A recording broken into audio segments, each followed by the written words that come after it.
The bell and the wood thrush call us together in covenant, to awaken us from forgetfulness, that we may learn how to live in harmony and community.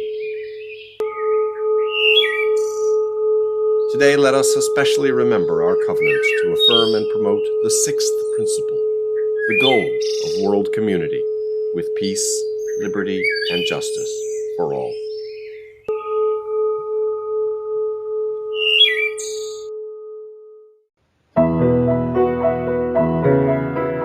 Remember Thomas Emlyn? Emlyn was featured in episodes 42 and 43. He was the first British preacher to definitely describe himself with the word Unitarian. Years after his death, reprints of Emlyn's book, An Humble Inquiry into the Scripture Account of Jesus Christ, made their way to America's shores, where they aided and abetted the growing liberalism. In 1757, a group of New Hampshire churches, influenced by Emlyn's arguments, revised their catechism to delete all references to the Trinity. Then, an Episcopal congregation, the oldest Episcopal congregation in New England, went Unitarian. King's Chapel in Boston had been established in 1686 as an Anglican church. In 1782, facing a shortage of Anglican clergy after American independence, the congregation reached out to James Freeman, a Congregationalist and recent Harvard graduate, and asked him to serve as reader, with permission to omit the Athanasian Creed and to make such other changes in the services as he thought best. After a couple years, Freeman said he could not use the Anglican Book of Common Prayer because of its references to the Trinity doctrine. He offered to resign. Instead, the congregation asked him to preach a series of sermons about the Trinity. The sermons were evidently effective. The congregation endorsed Freeman's views and revised their Book of Common Prayer to delete references to the Trinity. They adopted, in fact, the liturgy Theophilus Lindsay used at his Essex Street chapel. Freeman had not been ordained, and the congregation wanted to have him ordained. The Anglican bishops refused.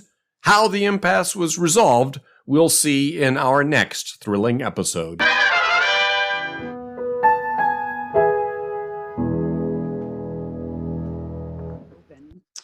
A note about singing this morning. We know that unmasked group singing can increase COVID risk, but if we stay masked and hum, we mitigate that risk. I, as your hymn leader, as well as anyone else you may see singing aloud unmasked, are tested each week to confirm our negative diagnoses for all of our safety.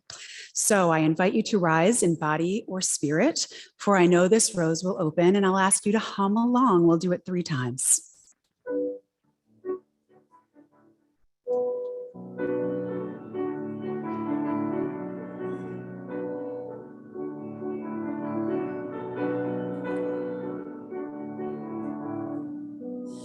I know this rose will open. I know my fear will burn away. I know my soul will unfurl its wings. I know this rose will open. I know this rose will open. I know my fear will burn away. I know my soul will unfurl its wings. I know this rose will open. I know this rose will open.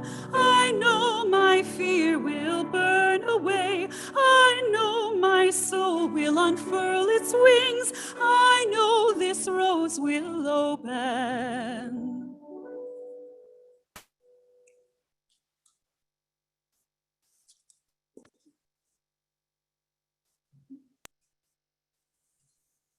Good morning, everyone. Welcome to Community Unitarian Universalist Congregation at White Plains, New York, on land originally of the Lenape Nation. I'm Nicole Turrigan, your worship associate this morning. The moon, now waning crescent, will be new on Thursday. Today is the 6th Sunday of the year, and it is All Hallows Eve. Happy Halloween. In Mexican culture, this time is observed as Dia de los Muertos, Day of the Dead. It is also day of the Gaelic festival called Samhain, marking the end of the harvest season and the beginning of the darkest season of the year. In the pagan and Wicca traditions, Samhain is one of the 8 great yearly sabbats. As we honor the theological diversity that is our strength, we have a special Samhain service led by Unitarian Universalist pagan Joe Gonzalez, who has been an RE parent here for several years. A special welcome to our visitors. If you are a first-time visitor who's in our sanctuary, we invite you, if you feel comfortable, to stand or raise a hand so that we may recognize and welcome you. And if you are online, we invite you to introduce yourself in the chat. For those joining us virtually, you will find a link in the order of service on our website at cuucwp.org. Our website also offers resources to help keep us connected, as well as a donate button. Now, our kids have their Halloween procession. Please direct your attention to the windows on my right.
And now our Samhain celebration begins. Joe Gonzalez will lead us, and he begins with casting the circle.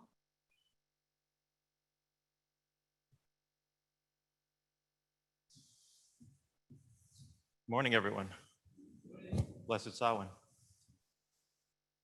We gather here today to celebrate the passing of the old year and to welcome the new. We gather to honor our loved ones who have left this world and welcome them back to us once more. We are here to celebrate Samhain, the final harvest, the first and holiest Sabbath of the year. I will cast this circle around. I will cast you with the sword. I cast you with the energy of the earth. I cast this circle for protection, for the holding of our energy, and to create sacred space, cut off from the physical world, where only light and love may enter. I will face each sacred direction, as I call it, to become part of our circle, east, south, west, and north, represented here on our pagan altar by incense, a candle, chalice, and a plant. You may rise as you are willing and able, and remain at your seat, turn and face each direction with me. And we will begin by facing.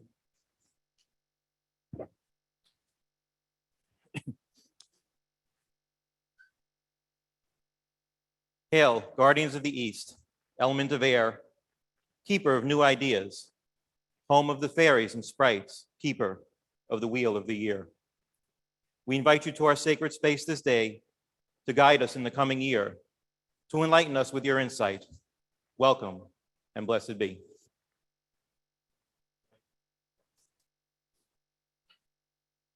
Hail, guardians of the South, element of fire, keeper of the flames that burn this night, to honor our loved ones, to keep our hearths warm, and to honor Vesta, goddess of the hearth. We invite you into our sacred space to warm our hearts and ignite our souls. Welcome and blessed be. We face the west. Hail, guardians of the West, element of water, keeper of the veil between the worlds. We ask that you lift the silvery realm of the veil, and we invite you into our sacred space to reveal your secrets for the coming year. We ask that you cleanse our hearts and open our souls to your watery energy. Welcome and blessed be. We face the north. Element of earth, keeper of all earthly elements, we invite you to our sacred space to guide us with your wisdom for the new year, to embrace us with your strength and open the gates of the underworld. Welcome and blessed be. As we complete our circle, turning back to the east, we call to the ancestors of mind, body, and spirit to be with us in our sacred rite. To our ancestors whose tears and blood, joy and happiness have been felt upon this land, whose songs course through our blood, and whose spirits live on through our celebrations, we call to you to be with us in our sacred rite. With love and protection, our circle is cast. So mote it be.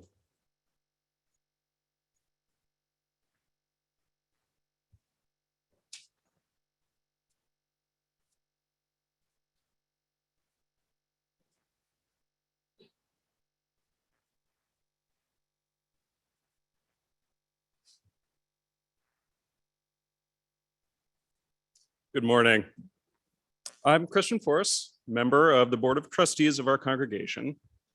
If you're joining us on Zoom, we invite you to light a chalice or candle at home as we light the chalice here.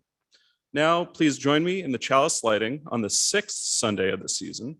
We dedicate our chalice to the 6th principle of our faith, the goal of world community with peace, liberty, and justice for all. Please say with me the chalice lighting words on the screen. History is not destiny. It is a reminder of the gifts and the strengths of our ancestors. We choose to study and honor the convictions of those who came before us. With this flame, we honor our roots, even as we spread our branches wide and high across the sky.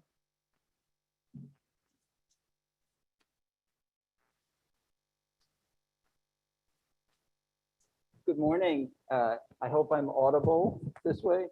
Thank you.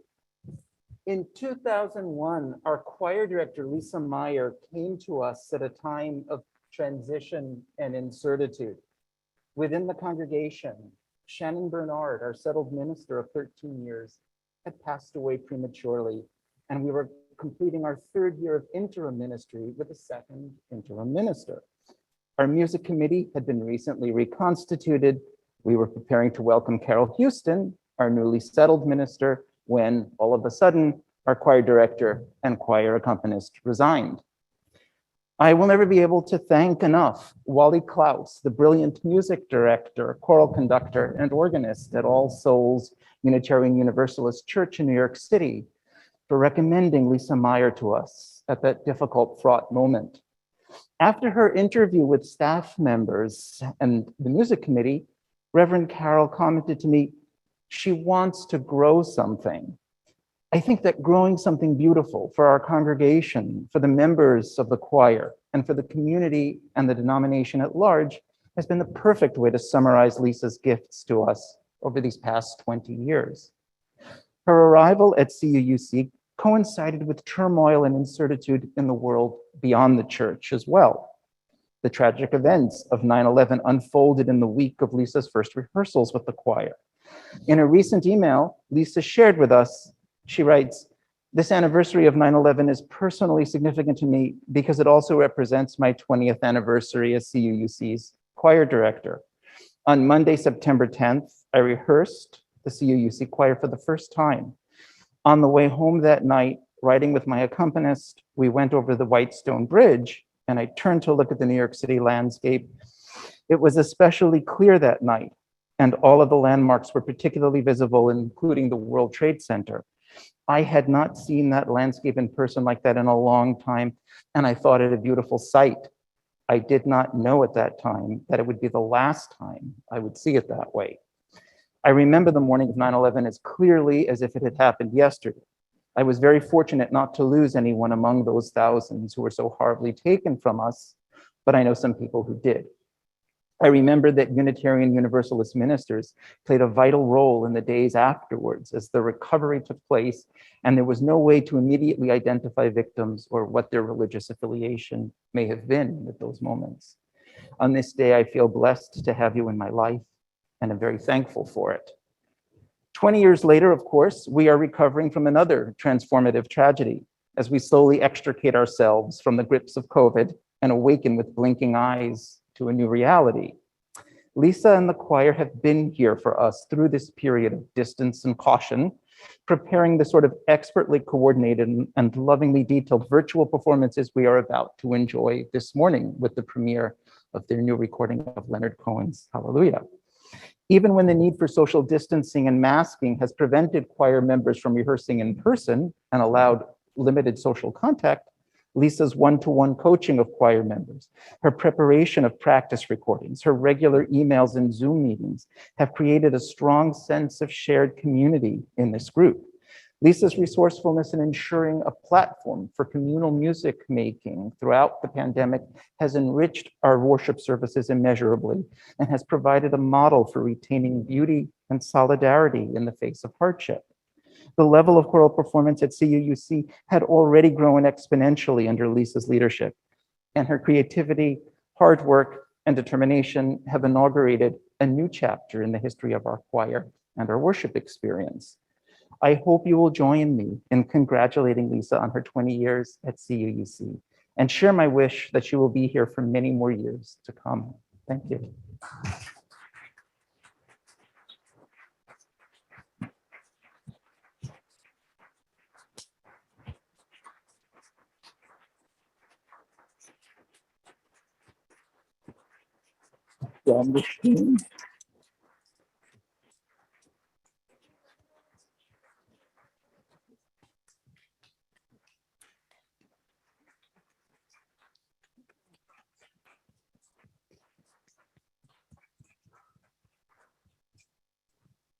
It is such a privilege and joy to know Lisa and to sing under her inspired direction.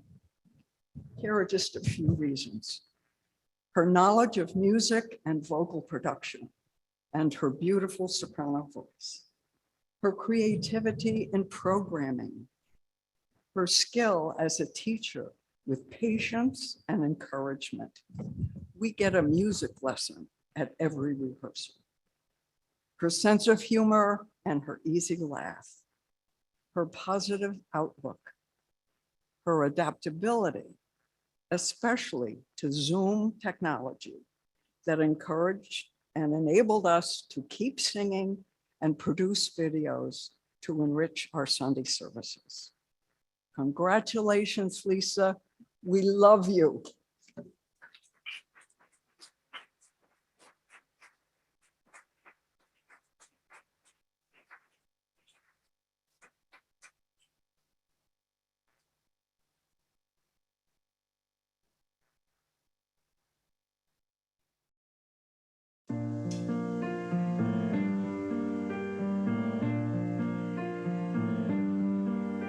I've heard there was a secret chord that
This morning, we passed the piece in American Sign Language. And in order to do that, I'm going to run you through the steps. So to say peace be with you, you rotate your hands upon one another and then press your palms down. That's peace. And to say be with you, it's you put your fists together and then you can point to the person you're wishing peace be with you. You. So peace be with you, or peace be with you all collectively. And to return the greeting, it's even easier. You make the hang 10 sign. So you stick out your pinky and your thumb, and the thumb goes towards your chest and the pinky toward the person that you're returning the greeting to, and also with you. So please turn to one another and pass the sign of peace in American Sign Language.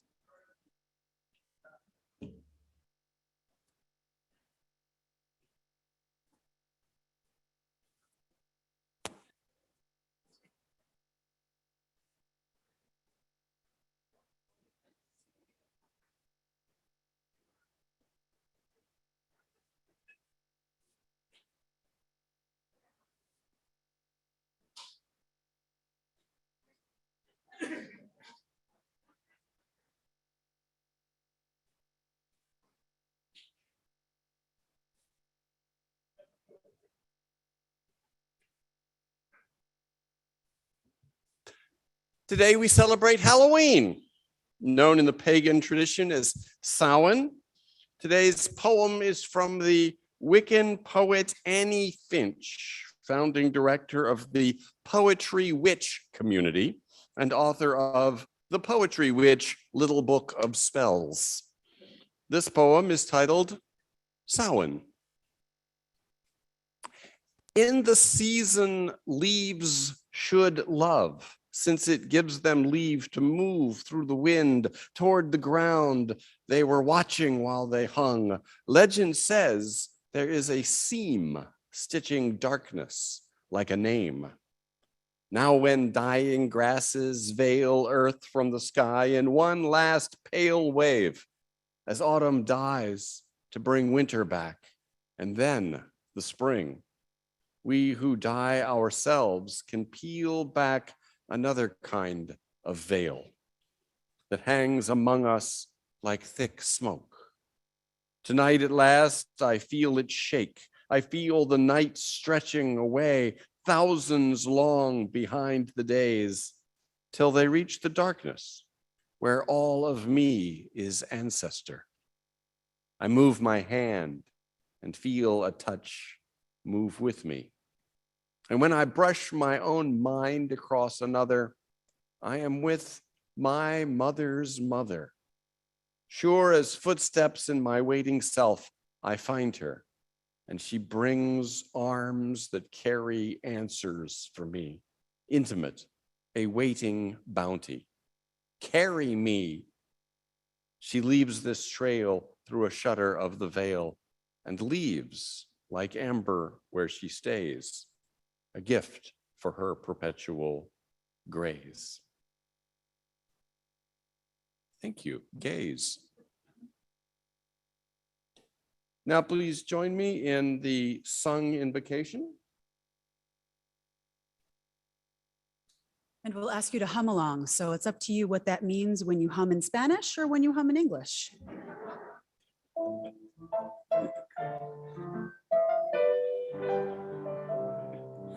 Fuente de amor, ven hacia mí y al corazón, cántale tu compasión. Sopla volar, sube en la mar, hasta moldear la justicia de la vida. Arraigame, libérame, fuente de amor, ven a mí, ven a mí. Spirit of life, come unto me. Sing in my heart of all the stirrings of compassion. Blow in the wind, rise in the sea, move in the hand, giving life the shape of justice. Roots hold me close, wings set me free. Spirit of life, come to me, come to me.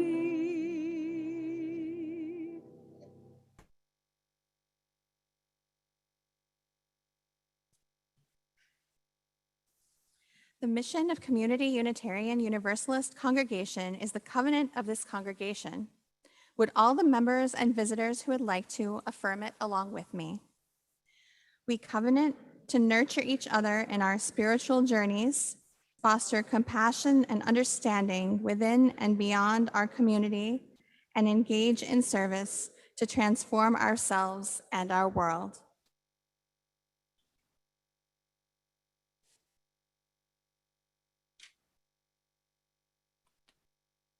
Good morning, I'm John Caballero.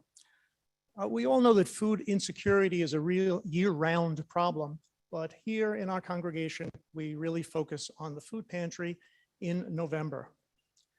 The food pantry, the Ecumenical Emergency Food Pantry, was founded 45 years ago by our congregation together with 4 other congregations here in White Plains. And the Hunger and Homelessness Social Justice Team is proud that it is the longest running social action project of our congregation.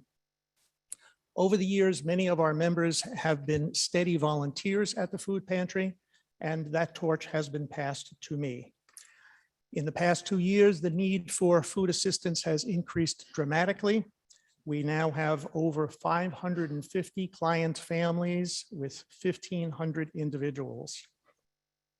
I'm confident that I don't need to impress you upon the vital need to help those coming to us for food assistance, but I will share a conversation I had at coffee service 2 years ago here when I made this same appeal. Somebody came up to me and said, you know, you're giving people food and they need food, but you're really only solving it with a Band-Aid kind of solution.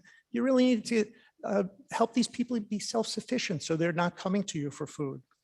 Now, honestly, I never thought of telling you what else we might do, and food is kind of central. It's in the name, it's in the mission. But we do offer our clients other services. We offer them referrals to city, county, and nonprofit help that's available to them in housing, job training and placement, health and mental health care for themselves and their children, English classes for speakers of other languages, and cooking and nutrition demonstrations while they are waiting. The food pantry also has some paid staff, mostly for heavy lifting tasks. And these individuals are really having trouble finding other employment for reasons such as a kind of sketchy employment history, or currently living in a homeless shelter, or being recently incarcerated, which is kind of a drag to go into an interview and reveal. It's rarely successful.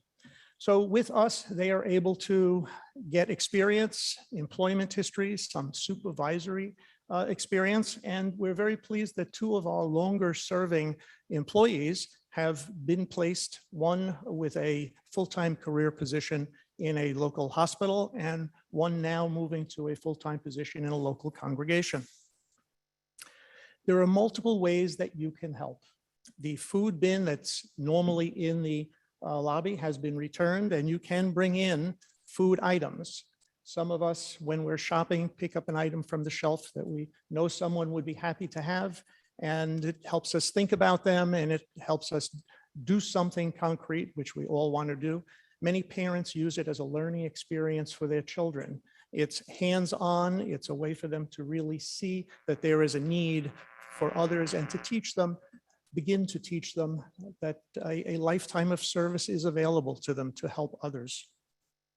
But the bottom line is that it's cold, hard cash that makes the food pantry run. When I buy a jar of peanut butter for $3, the food pantry could buy that jar of peanut butter for 50 cents. It's really not the best economic investment when I buy a jar of peanut butter. We do need cash donations. We ask you during the month of November to make a cash donation to the food pantry, which you can do here in the lobby today or through the month of November. And through the month of November, half of the non-pledge plate donations will go to the food pantry. You can also mail a check with a memo food pantry, and you can use the big yellow donate button on the website. I'll be in the lobby today to answer any questions you have or to accept donations, and your generous donation will be greatly appreciated. Thank you.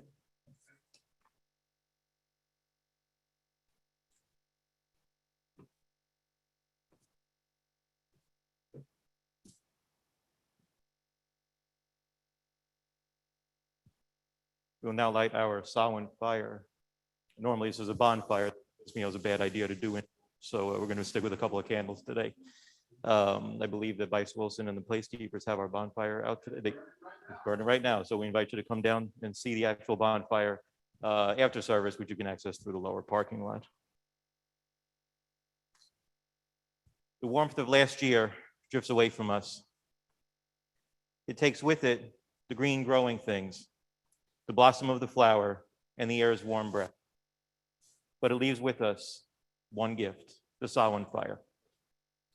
The fire we light now will burn without us and within us. It is the warmth the gods give us as we face the coming winter. It is the prayer and promise that we will remain safe in spite of the chilling elements around us. It is also the hope that we will keep in our hearts until next Beltane. The hope that one day, soon we will again be running carefree through the warm grasses with the sun smiling gently upon our backs. Today, we light this fire to signify all of this. Blessed be.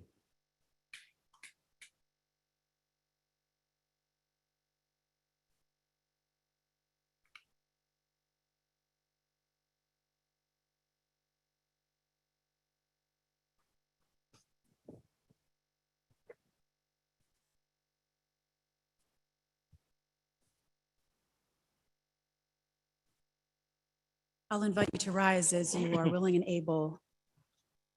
I'll sing this once through for you, and then you can hum along with me 3 times for the power of 3.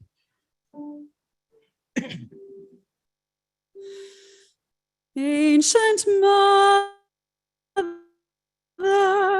I hear you calling. Ancient Mother, I hear your song. Ancient Mother, I hear you calling. Ancient Mother, I hear your song. Ancient Mother, I hear you calling. Ancient Mother, I hear your song. Ancient Mother, I hear you calling. Ancient Mother, I hear your song. Thank you. Please be seated.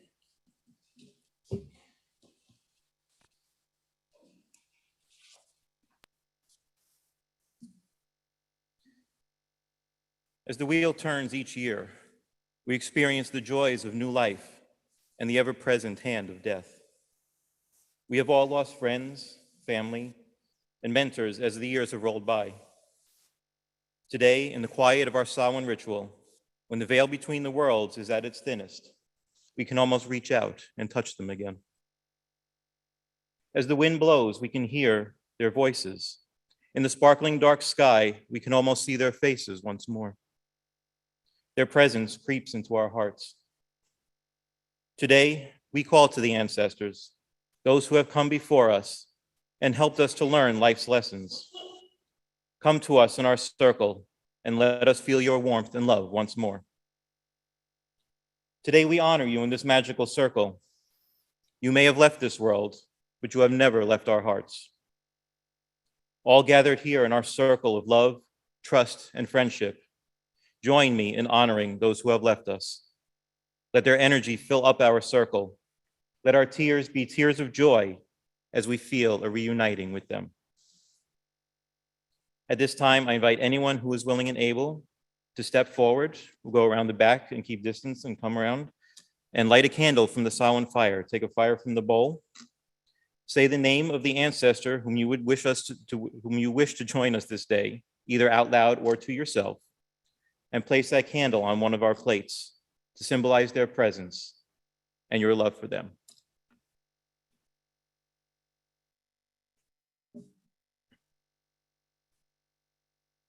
This is the fire of our ancestors. It burns brightly in our hearts today. These are the flames that represent their souls, present here with us now, and their memory that lives on in our thoughts. Beloved ancestors, we welcome you to our ritual and pray that it has found pleasure in your eyes, and that you will keep us always in your hearts, even as we keep you in ours. We think of you always and honor our connection to you throughout the year. But at this time of year, we are all the more aware of you and all the more anxious to thank you for your contributions to our lives. Dearest ancestors, may the blessing be upon you this day and always. Blessed be. I'll now lead us into a brief guided meditation with one of the most sacred Wiccan prayers, the Charge of the Goddess. But before I do, just a quick word about the meditation. As you can imagine, it's about getting in touch with one of your ancestors. I encourage you to open your mind ahead of time and not have a preset thought on who it is that you want to have visit you. Don't close your mind to the possibilities. You may want to see someone in particular, but there may be, and there often is during this meditation, someone else who needs to see you and relay a message. Often this can be someone very unexpected, but the message they bring is one you need to hear. And you won't hear it if you don't let them through. So allow your mind to open itself to the possibilities. So as we begin, I invite you to get comfortable in your chair and close your eyes as you listen to the words of the Great Mother, who of old was called Artemis, Astarte, Aphrodite, Brigid, and by many other names. Hear the words of the star goddess, the dust of whose feet are the hosts of heaven, and whose body encircles the universe. I, who am the beauty of the green earth, and the white moon among the stars and the mysteries of the water, I call upon your soul to arise and come unto me, for I am the soul of nature that gives life to the universe. From me all things proceed, and unto me they must return. Let my worship be in the heart that rejoices, for behold, all acts of love and pleasure are my rituals. Let there be beauty and strength, power and compassion, honor and humility, mirth and reverence within you.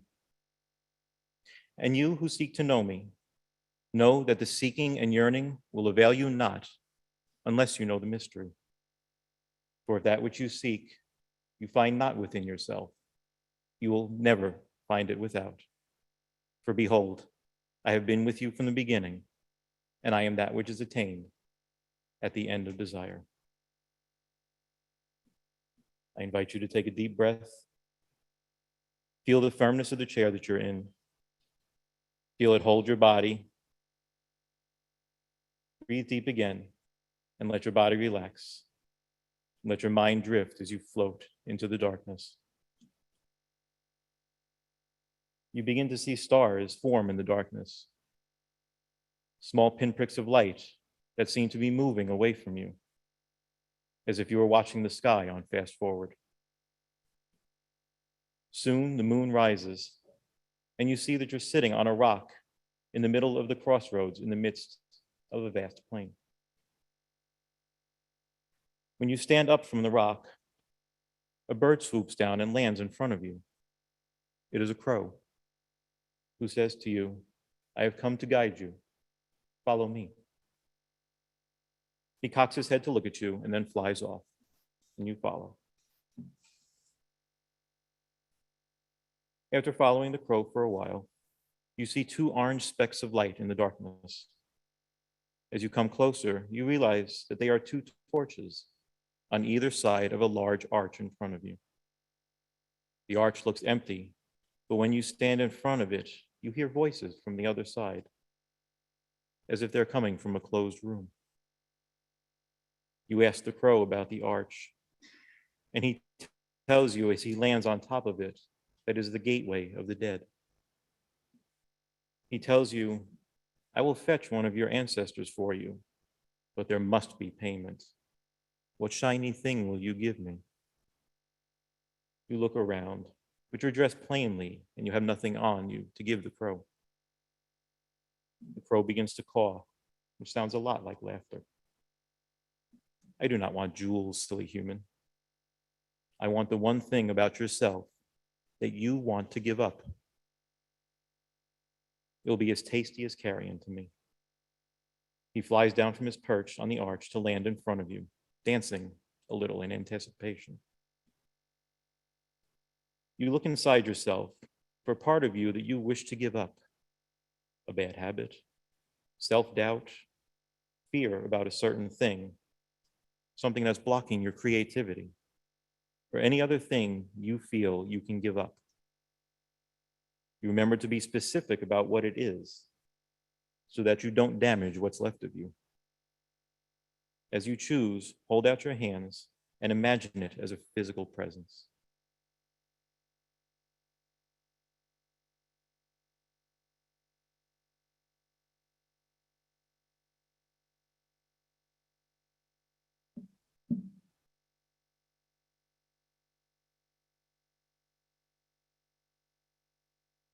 When you finish manifesting it, you offer it to the crow, who takes it and gobbles it up with a satisfying caw.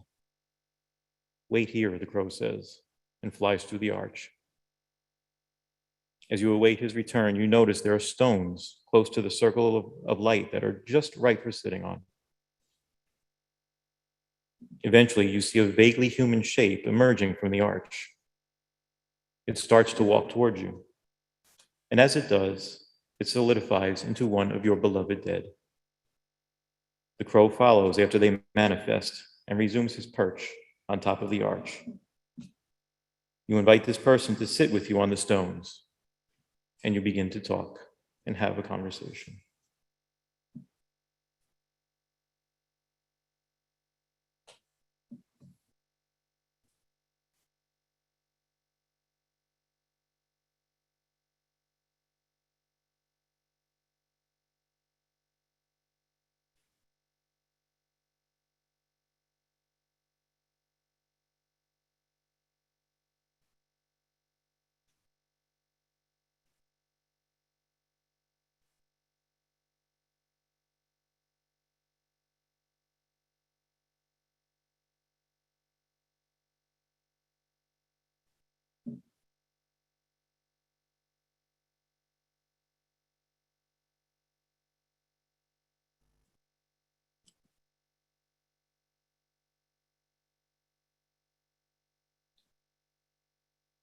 After you two talk for a while, Crow comes down off the arch to where you are sitting and says to your beloved dead, it is time. You arise, hug them deeply, and they follow Crow back to the arch. Crow perches on their shoulder as they walk back through the arch. Once they are fully through, you start walking back to the crossroads. As you reach the crossroads, you hear the beat of wings, and Crow lands on the rock. He says, I have one last message for you from your loved one. And you listen as he gives it to you.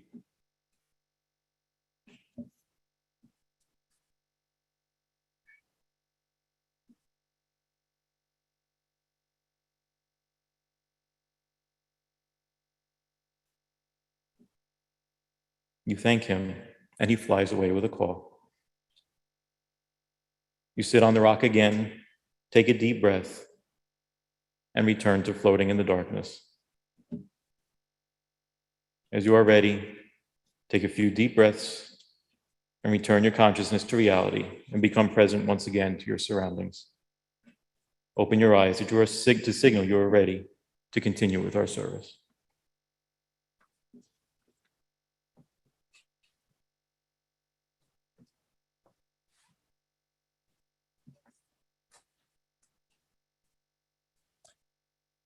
For our sharing of joys and sorrows today, to add to the meditation and prayer.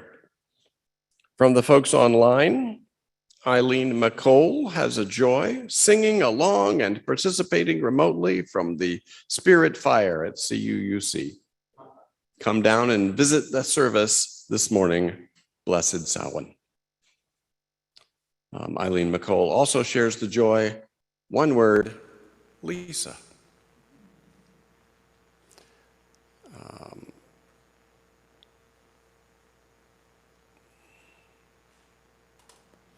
And from our book here, for Devon,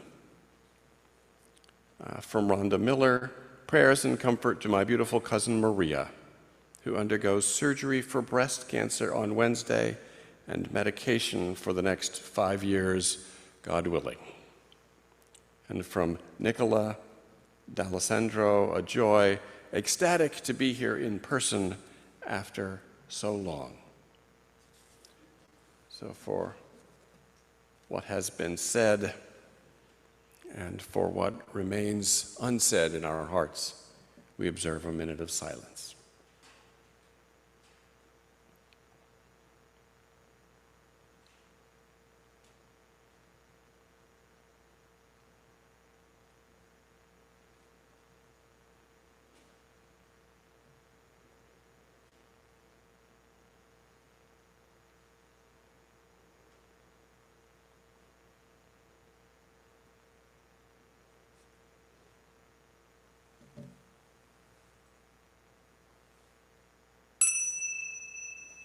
Blessed be. Amen.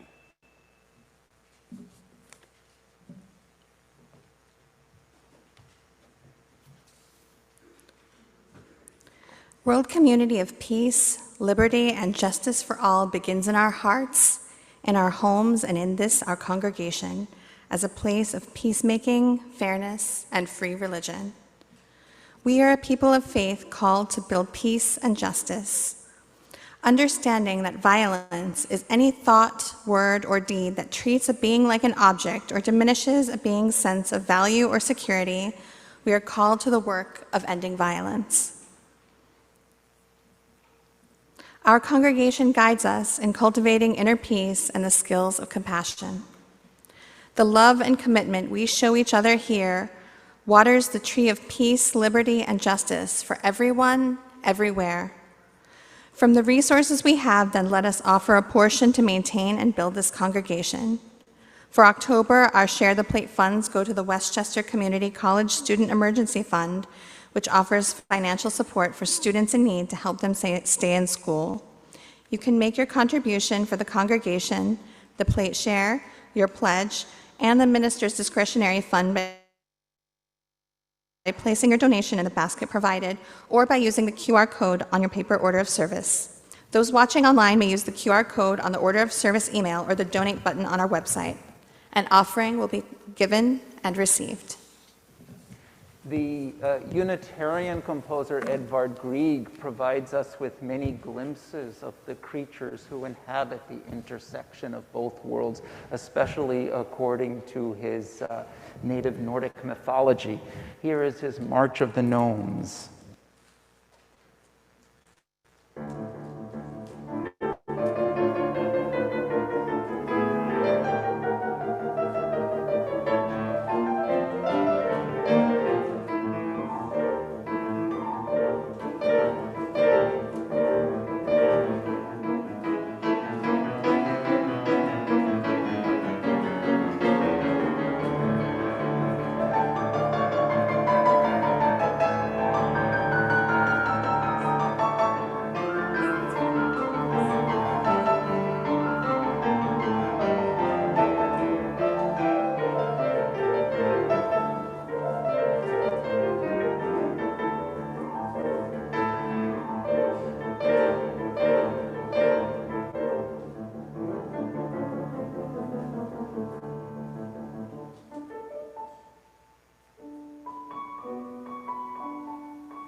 You have no idea how excited I am to be able to do this ritual on the day of Samhain itself. I've given this ritual several times at other Unitarian churches, but the last time we did anything like this on Samhain was back, about 15 years ago or so.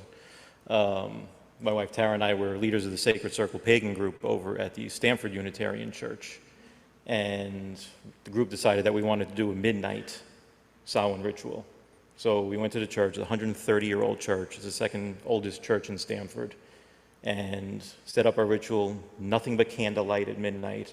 And as midnight struck, we started our meditation, which had the same theme as the one we just did, but it was longer and went a bit deeper. And the energy that night was absolutely incredible. The manifestations that several people experienced during that meditation were really intense. Somebody had the feeling of the cold shoulders when their loved one came up behind them. Someone swore they felt their chair shaking several times. It was incredible. And normally when I do this service, I use this time for listening to you and having the participants share what they experienced during either the candle lighting or during the meditation. And obviously with COVID restrictions, we can't do that. I do look forward to hearing some of your experiences after service. But whether you share with me or not, I do hope you found a connection during that meditation. If you didn't and you want to try again in the quiet of your own home, let me know and I will be very happy to send you the meditation through email or some other way. I'm not normally one who's into normal holiday celebration. I think they've become way too commercial and they lost a lot of their meaning for me. But since I've become pagan, I've genuinely enjoyed celebrating the actual pagan Sabbaths. They're more personal, they're nature-based, and they're very unspoiled by the trappings of commercialism. About 8 to 10 years ago, I took up the hobby of genealogy research. And this has given Samhain a very special meaning to me and has turned it into my favorite of the Sabbaths. Going back and finding out about the family that came before me, to help me get here and become who I am, it's been a very rewarding experience. I found cousins that my wife Tara and I never knew we had. Some of them actually lived close by and we were able to meet them and start relationships that are going on to this day. We also found some pretty amazing facts about certain family members. And I'll admit right up front, Tara's family history is way more fascinating than mine. One line of her family quarried bluestone in Kingston, New York, owned the plant that refined it in Hastings-on-the-Hudson, and sent it along to become the sidewalks and building material throughout New York City in the late 1800s and early 1900s. So stuff like that has added a whole new meaning and dimension to this holy day and the start of our new year. But aside from those discoveries, doing this genealogy research has brought several realizations to me, and I wanted to share 3 of those with you today. I had the first one when I made a breakthrough discovery that opened a floodgate of documentation and allowed me to find some of Tara's 8th great-grandparents, going back to the late to mid 1600s. It was fascinating. Did you know that we all have 1,024 8th great-grandparents? Isn't that incredible? And that number doubles for every generation you go back. So how is it not possible that going back far enough, we're not all connected in some way? It's changed my perspective on how I look at other people, both the ones I know, but especially the ones that I don't know. It's made me rethink how I view other people and how I interact with them, whether they're coworkers, friends, fellow congregants, or strangers on the street. We really are all family. You may be my 30th cousin 50 times removed, but you're still family. So it made me realize the interconnectedness of all of us and how we really are together. The second realization I had was the first time I had a family member pass away, and eventually I went to my tree and entered their death date into their box. And that one really hit me hard. It started making me face my own mortality. One day, should someone hopefully continue the work that I've been doing for the last 10 years, someone's going to be entering that date for me. It was sobering and a very humbling thought. One day I'm going to be the ancestor honored at Samhain. Maybe I'll be manifested during one of my descendants' meditations, who knows? But will I be remembered enough for someone to be able to manifest me? Or am I just going to be a square on a tree with a name, a picture, some dates, and some documented facts? It made me appreciate the life that I have and made me want to make the most of it while I was here. And I had the third realization not long after that one. As I looked through my family history, my personal family history, my parents, grandparents, aunts and uncles, even a great-grandfather that I actually have some memories of before he passed when I was, I believe, 6 or 7. I realized it came to a point where the people became names because I didn't know anything about them. I don't know my great-great-grandparents. I knew their names, where they were born and lived, and I know most of them were farmers in Spain and Italy. But beyond basic facts, I knew nothing. About 6 years ago, we visited my maternal grandmother, who was 95 at the time, and she'll be turning 101 next month. Her memory was already starting to fail her then. But we went and I showed her what I had found about her parents and her grandparents. And the rest of that visit became her telling us stories of being in Italy and very vivid memories of all of them when she was growing up.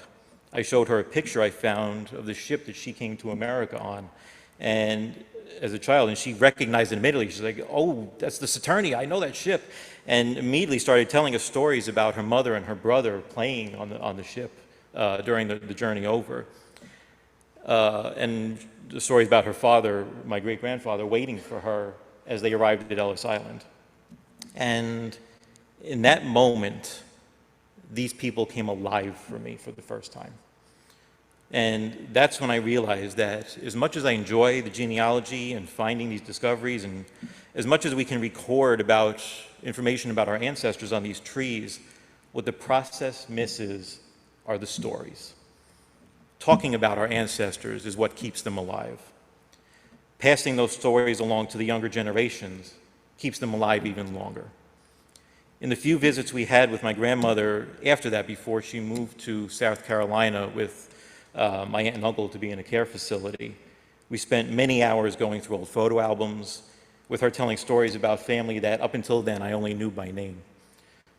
She didn't always know who I was during these visits as her dementia started getting worse, but she knew almost everything about the people in those pictures and the events that were taking place at the time.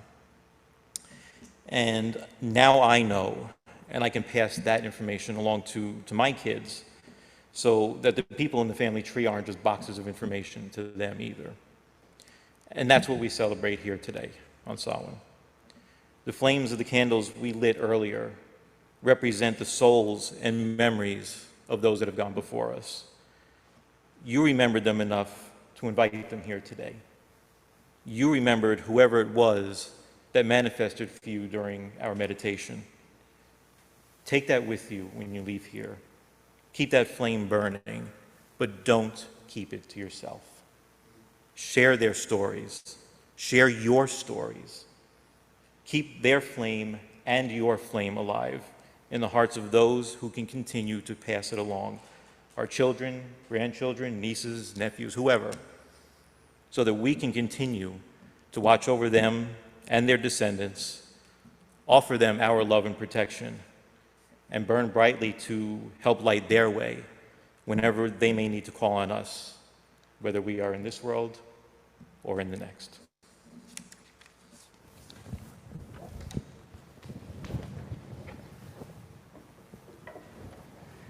The American composer William Bolcom remembered his father soon after his father passed away in the early 1970s with a set of 3 ghost rags.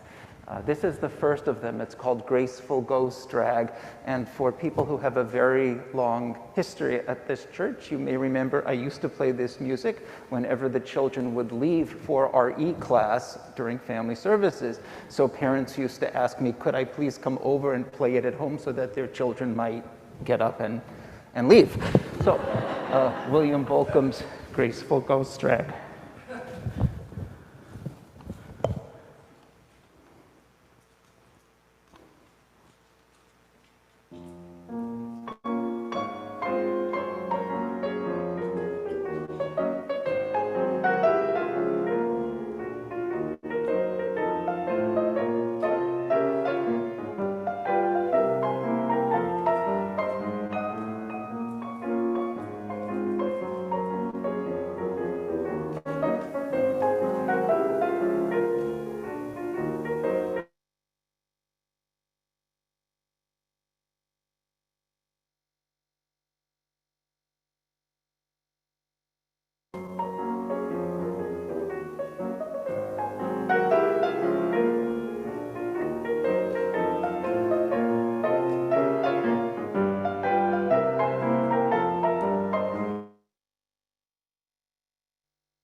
We have remembered this morning our loved ones who have gone on, who have entered into eternity.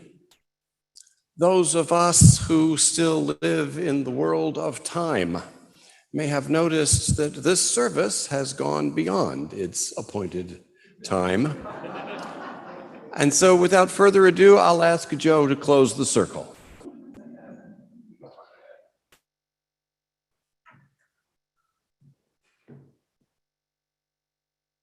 All pagan time. It happens all the time. So now I realize I sent the wrong words along. It's actually, we're going to open the circle. We're going to do it in the opposite direction of what we did before. So anybody who is willing to stand and join me, we'll begin by starting in the north.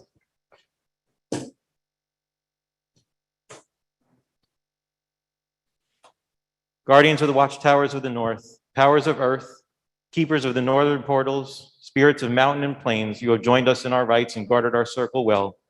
We thank you for joining this sacred night. Hail and farewell. We face the west to the left. Guardians of the watchtowers of the west, powers of water, spirits of death and initiation, you have joined us in our rites and guarded our circle well. We thank you for joining us this sacred night. Hail and farewell. We face the south. Guardians of the watchtowers of the south, powers of fire, spirits of illumination and desire, you have joined us in our rites and have guarded our circle well. Thank you for joining this sacred night. Hail and farewell. We face the east. Guardians of the watchtowers of the east, powers of air, spirits of clear will and knowledge, you have joined us in our rites and guarded our circle well. We thank you for joining us this sacred night. Hail and farewell. And as we return to the north, to complete our circle, we release our ancestors and thank them for joining us today. Go if you must, stay if you will, but know either way, you will remain with us until our last breath in this earthly plane, and we finally get to reunite with you in the spirit realm. Face forward now. The circle is open, but never broken. May the peace of the goddess be in our hearts forever. Another year has passed, and another full year of promise and hope stands before us. With the blessings of the Lord and Lady, the love of those around us, and the memories of those who have left us, we go from this sacred place, knowing of the bounty yet to come in our lives. I'm so happy we were able to marry meet in person for this. May we marry part with love in our hearts, and may we very soon marry meet again. Blessed be. We'll ask you to remain standing as you're willing and able.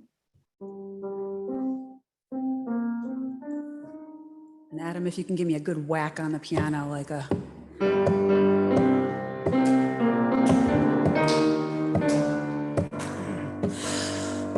The circle is open but unbroken. May the peace of the goddess be ever in your heart. Merry meet and merry part, and merry meet again. Let's pick it up a little bit. The circle is open but unbroken. May the peace of the goddess be ever in our hearts. Merry meet and merry part, and merry meet again. The circle is open but unbroken. May the peace of the goddess be ever in your heart. Merry meet and merry part, and merry meet again.